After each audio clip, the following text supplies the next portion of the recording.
ಎಲ್ರಿಗೂ ನಮಸ್ಕಾರ. ನಾನು ಲತಾ ಶೇಖರ್ ಮಾತಾಡ್ತಾ ಇರೋದು.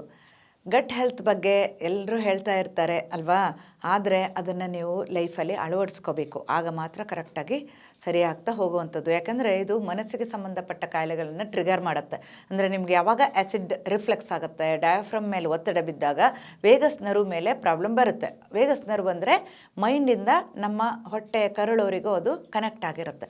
ಸೊ ಅಲ್ಲಿ ಯಾವಾಗ ಒತ್ತಡ ಬೀಳುತ್ತೆ, ನಿಮಗೆ ರಕ್ತ ಪರಿಚಲನೆಯಲ್ಲಿ ಪ್ರಾಬ್ಲಮ್ ಆಗೋದ್ರಿಂದ ತುಂಬ ಆ್ಯಂಗ್ಸೈಟಿ, ಡಿಪ್ರೆಷನ್ನು ಈ ಥರ ಪ್ರಾಬ್ಲಮ್ಮು ಜಾಸ್ತಿ ಕಾಡ್ತಾ ಹೋಗುತ್ತೆ. ಸೊ ನ್ಯಾಚುರಲ್ಲಾಗಿ ನೀವು ಇದನ್ನು ಸರಿ ಮಾಡ್ಕೋಬೇಕು ಅಂದರೆ ನಿಮ್ಮ ಮನಸ್ಸನ್ನು ಸ್ಟ್ರಾಂಗ್ ಮಾಡ್ಕೋಬೇಕು, ನರ್ವಸ್ ಸಿಸ್ಟಮನ್ನು ಕಾಮ್ ಡೌನ್ ಮಾಡ್ಕೋಬೇಕು. ಇನ್ನು ಕ್ರಾನಿಕ್ ಆ್ಯಸಿಡಿಟಿ ಇರೋರಿಗೆ ಒಂದು ಮನೆಮದ್ದು ಥರ ಹೇಳ್ಕೊಡ್ತೀನಿ. ಒಂದು ಮೂಲಂಗಿಯನ್ನು ಚೆನ್ನಾಗಿ ತುರಿದ್ಬಿಟ್ಟು 1-2 ಚಮಚ ಮೊಸರು, ಒಂದು ಅರ್ಧ ಲೋಟ ಹಾಲು ಹಾಕಿ ಸೊ ಒಂದು ಕಡೆ ಇಟ್ಟಿರಿ.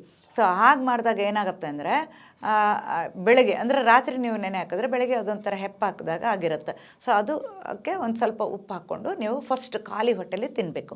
ಆ ರೀತಿ ಮಾಡಿದಾಗ ಅದು ಕೂಲಿಂಗ್ ಇಫೆಕ್ಟ್ ನಿಮ್ಗೆ ತಿಂದಾಗಲೇ ಗೊತ್ತಾಗುತ್ತೆ, ಅಷ್ಟು ತಂಪಾಗುತ್ತೆ ದೇಹ. ಕಾನ್ಸ್ಟಿಪೇಷನ್ ಇದ್ದರೆ, ಹೊಟ್ಟೆ ಕರಳಲ್ಲಿ ಹುಣ್ಣಾಗಿದ್ದರೆ ಇದು ಕೂಡ ತುಂಬ ಚೆನ್ನಾಗಿ ಆಗ್ತಾ ಹೋಗುತ್ತೆ. ಸೊ ಮೋಷನ್ ಕೂಡ ಕ್ಲಿಯರ್ ಆಗುತ್ತೆ, ಆ್ಯಸಿಡಿಟಿ ಕಡಿಮೆ ಆಗುತ್ತೆ.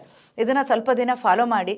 ಬ್ಲ್ಯಾಂಡ್ ಫುಡ್ಡನ್ನು ತಗೊಳ್ಳಿ, ತುಂಬ ಉಪ್ಪು ಖಾರ ಹುಳಿ ಎಲ್ಲ ಕಡಿಮೆ ಮಾಡಿಬಿಟ್ಟು ಒಂದು ನಾರ್ಮಲ್ ಆಗಿರೋ ಡಯಟನ್ನು ಫಾಲೋ ಮಾಡಬೇಕು. ಜೊತೆಗೆ ಮೈಂಡನ್ನು ಸ್ಟ್ರೆಂಥನ್ ಮಾಡಲಿಕ್ಕೆ ಓಂಕಾರ ಉಚ್ಚಾರಣೆ ಮಾಡಿ.